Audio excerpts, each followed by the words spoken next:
बिहार शिक्षा विभाग बिहार के नियोजित शिक्षकों को लेकर लगातार 18 वर्षों से और वर्तमान में भी लगातार पोस्टिंग और तबादला को लेकर नियम में बदलाव करते जा रही है। समय पर समय, तिथि पर तिथि, डेट पर डेट बढ़ाए जा रही है। 7 महीने के इंतजार के बाद भी कुछ आशा जगी तो एक बार फिर से अब लगने लगा है कि काफी देर लगेगा बिहार के नियोजित शिक्षकों के ट्रांसफर और पोस्टिंग में। अब विभाग चाहती है कि सक्षमता 1 और सक्षमता 2 पास शिक्षकों को, नियोजित शिक्षकों को एक साथ पोस्टिंग तबादला करेंगे। कारण यह भी है कि जो सॉफ्टवेयर बनना है अब तक बना नहीं है, और एक तरफ सॉफ्टवेयर बनेगा और दूसरे तरफ सक्षमता 2 के जो शिक्षक हैं उनका भी रिजल्ट निकालकर काउंसलिंग वगैरह करा के फिट कर लिया जाएगा, और साथ साथ दोनों को यह होगा। यह कोई विभागीय पत्र या विभाग की ओर से नहीं निकाला गया है, अनुमान लगाई जा रही है और लोग भी बता रहे हैं, सूत्रों के हवाले से भी यह खबर आ रही है। कितना सच्चाई है 1-2 दिनों में आपको पता भी चल जाएगा। फिलहाल मेरा नाम जो है सुनील बॉबी है, और आप इस समय आप देख रहे हैं बिहार का एक पसंदीदा आप लोगों का चैनल, और कार्यक्रम जो है, खास कार्यक्रम जो है वह एजुकेशन एंड जॉब बुलेटिन यानी बिहार शिक्षा समाचार है, जो आपके लिए प्रतिदिन लेकर आते रहते हैं। दोस्तों, आपके मन में हमेशा और आपके द्वारा कमेंट, इस तरह की खबरें आप कहां से लेकर आते हैं? तो आज हम बता दें कि इस तरह की खबरें पत्रों के माध्यम से निकालते हैं। जो पत्र निकलता है, जो विभाग से आता है, उसके माध्यम से, कुछ अखबार के माध्यम से, और कुछ सूत्रों के हवाले से, और कुछ आप तमाम शिक्षकों के द्वारा हमें जो बताई जाती है उसके आधार पर कुछ अपने भी लोग हैं जिनके माध्यम से हमें यह विभाग की बातें हमें पता चलते रहता है। तो आपको विश्वास हम पर फिलहाल करना होगा, और निश्चित तौर पर शुरू से आज तक हम आपको बताते आए हैं और खुद चाहते हैं कि खबर पर जांच करके ही हम आपको खबर बताएं। फिलहाल विश्वास नहीं करते तो इसमें हम क्या कर सकते हैं, लेकिन दोस्तों अगर विश्वास है, हमारी चैनल को आप देखते हैं, पसंद करते हैं, तो चैनल को जरूर सब्सक्राइब कर लीजिएगा। तो सबसे पहले खबर हम आपको बता दें कि बिहार के नियोजित शिक्षकों को फिलहाल अभी अच्छा खासा समय इंतजार करना होगा। कारण पहला, विभाग ने जरूर कह दिया है कि जब तक सॉफ्टवेयर तैयार नहीं होगा किसी का ट्रांसफर पोस्टिंग नहीं होगा। कारण कि सॉफ्टवेयर के माध्यम से ही स्कूलों को आवंटित किया जाएगा, शिक्षकों को पोस्टिंग किया जाएगा, तबादला किया जाएगा। इसके कारण जब तक सॉफ्टवेयर नहीं बनते हैं तब तक यह काम नहीं होगा।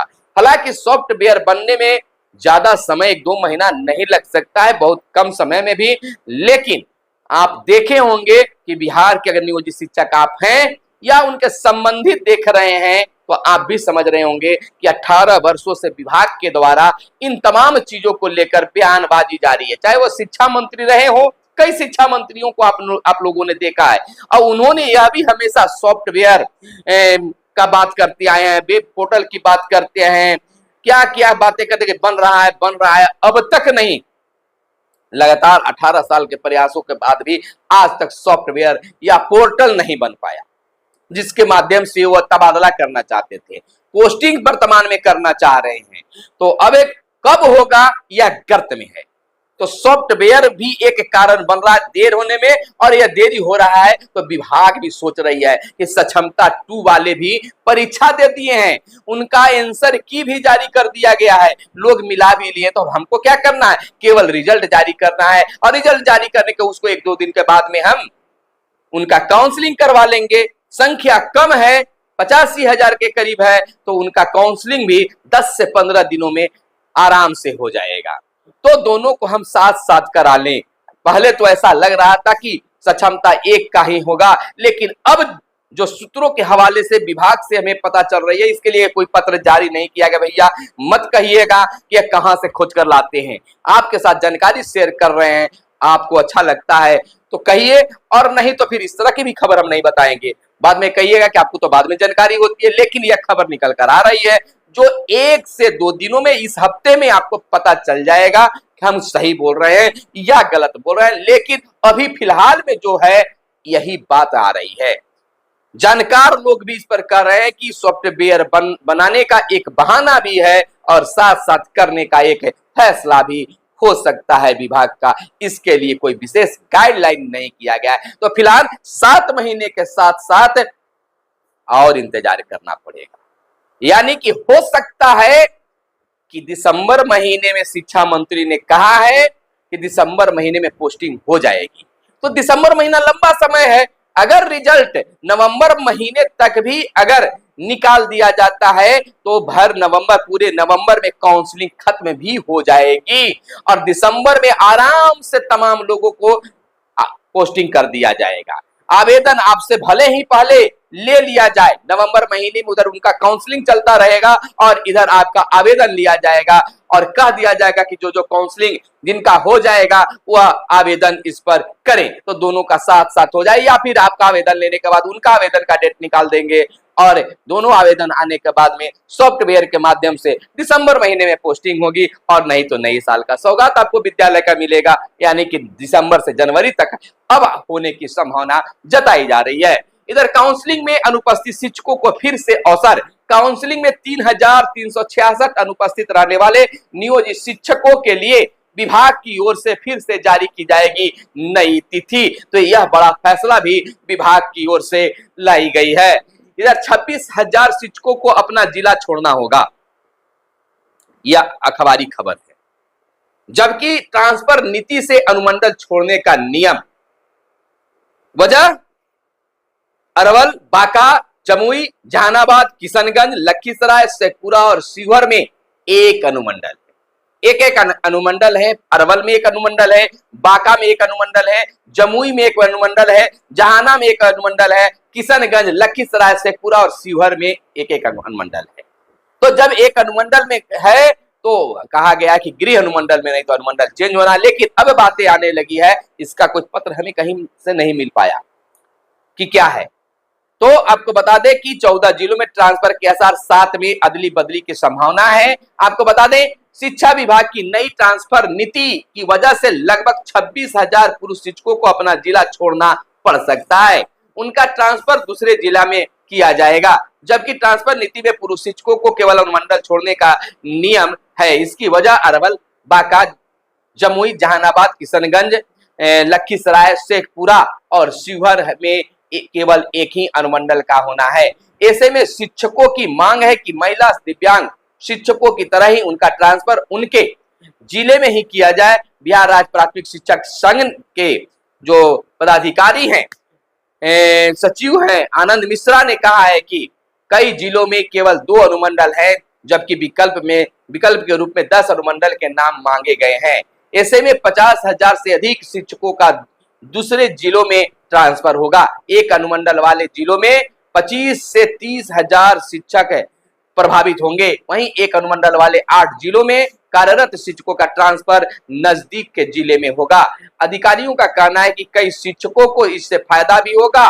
बड़े जिलों में कई अनुमंडल हैं, ऐसे में शिक्षकों का ट्रांसफर दूसरे अनुमंडल में मूल स्थान से नजदीक वाले स्कूल में किए जाने की संभावना बताई जाती है। आपको बता दें कि डॉक्टर एस सिद्धार्थ, अपर मुख्य सचिव शिक्षा विभाग का कहना है कि नीति के मुताबिक शिक्षकों का ट्रांसफर किया जाएगा। इसके लिए सॉफ्टवेयर तैयार किया जा रहा है, जिसमें नीति के मुताबिक ही आवेदन करने का प्रावधान होगा। बहुत कुछ अभी आएगा और जाएगा। छठ के बाद तीसरे चरण की शिक्षक नियुक्ति की परीक्षा का रिजल्ट जारी किए जाएंगे। तीसरे चरण की शिक्षक नियुक्ति परीक्षा TR3 का रिजल्ट छठ के बाद आने की संभावना जताई जाती है। वहीं आवंटित जिला पसंद नहीं है तो शिक्षक दे सकेंगे दूसरे विकल्प। सक्षमता परीक्षा पास नियोजित शिक्षकों के लिए पहल की तैयारी। आपको बता दें कि सक्षमता परीक्षा पास करने वाले नियोजित शिक्षक अपने ही आवंटित जिलों से संतुष्ट नहीं है तो वह दूसरे ऑप्शन दे सकते हैं। विभाग इस संदर्भ में विचार भी कर रहा है। आपको बताते चले कि इस बारे में अधिकारी के निर्णय अभी होना बाकी है। दरअसल नई पॉलिसी के तहत सक्षमता पास 1,81,000 शिक्षकों की विशिष्ट शिक्षक के पद पर नियुक्ति होनी है। इनमें ऐसे शिक्षक की संख्या अच्छी खासी हो सकती है जो अपने तबादले के लिए नया विकल्प दे सकते हैं। सूत्रों के अनुसार सक्षमता परीक्षा के समय शिक्षकों से 3 जिलों के विकल्प मांगे गए थे, इसलिए उन्हें अतिरिक्त विकल्प देने पर विचार किया जा रहा है। इसके अलावा नई शिक्षा नीति के तहत होने वाले पदस्थापन के समय सक्षमता उत्तीर्ण शिक्षक अगर जिलों का कोई विकल्प नहीं देते हैं तो वह अपने विकल्प वाले जिला जो है पुराने जिले जो है जो उन्होंने ऑप्शन में दिया था वहीं उनका किया जाएगा। इधर 23,801 शिक्षकों का प्रमाण पत्र भी संदिग्ध बताई जा रही है। 48,000 से अधिक विशिष्ट शिक्षकों का काउंसलिंग का फिर से मौका दिया जा रहा है। बायोमेट्रिक मिलान न होने से अटकी है 10,925 की काउंसलिंग भी। इन तमाम चीजों पर भी विचार हो रहा है। इधर टोला सेवक को लेकर एक बड़ी खबर आई है कि टोला सेवक भी अब बनाएंगे ऑनलाइन हाजिरी। शिक्षकों की तरह माह के अंत या नवंबर से ऑनलाइन उपस्थिति दर्ज कराने की तैयारी है। गया जिले में आपको बता दें कि 2,192 है टोला सेवक, इसी तरह से विभिन्न जिलों में है, तो इनकी भी ऑनलाइन हाजिरी बनाने की बातें हो रही है। इधर बच्चों के सीखने के स्तर का होगा अब आकलन। राज्य भर के 77,000 सरकारी स्कूलों में SCERT पहली से 12वीं तक के विद्यार्थियों को लेगा परीक्षा। इस शिक्षा कोष के माध्यम से मॉडल प्रश्न पत्र कराया जाएगा उपलब्ध। और इस CBSE की बात कर ले तो उपस्थिति रिकॉर्ड अधूरा रहा तो रद्द हो सकती है स्कूलों की मान्यता। इधर राज्य के 48,000 शिक्षकों को मिलेगा काउंसलिंग का मौका। सक्षमता परीक्षा उत्तीर्ण शिक्षकों की काउंसलिंग कई कारणों से रह गई थी अधूरी, तो उनका फिर से मौका दिया जाएगा। 96 शिक्षकों के प्रमाण पत्र फर्जी मिले हैं, इन पर भी लगातार कार्य किए जा रहे हैं। तो इधर बिहार में 23,801 शिक्षकों के प्रमाण पत्र संदिग्ध पाए गए हैं। किसी कारण से काउंसलिंग से गैरहाजिर व वैध कारण वाले शिक्षकों को काउंसलिंग का मौका दिया जा रहा है। तो तमाम चीजों के इस कार्य को किए जा रहे हैं। फिर भी हम यह कह सकते हैं कि अभी शिक्षकों के पोस्टिंग में जो है काफी लेट होने की संभावना बताई जा रही है। यह थी आज की खास प्रमुख खबरें। दोस्तों, इसमें और क्या सुधार की जरूरत है, किस तरह की खबरें बताने की जरूरत है, आप जरूर कमेंट करके बताएं। आप हमारे साथ जुड़े रहें, आपको हम सबसे पहले खबर बताएंगे। भले ही लेट होता है लेकिन सटीक खबर हम आपको बताएंगे, प्रयास मेरा रहता है। तो लगातार हम आपके साथ हैं, आप भी हमारे साथ हैं। फिर मिलेंगे अगले वीडियो में, तब तक आप अपने स्वास्थ्य का बहुत बहुत ख्याल रखिएगा। धन्यवाद। जय हिंद, जय भारत, वंदे मातरम।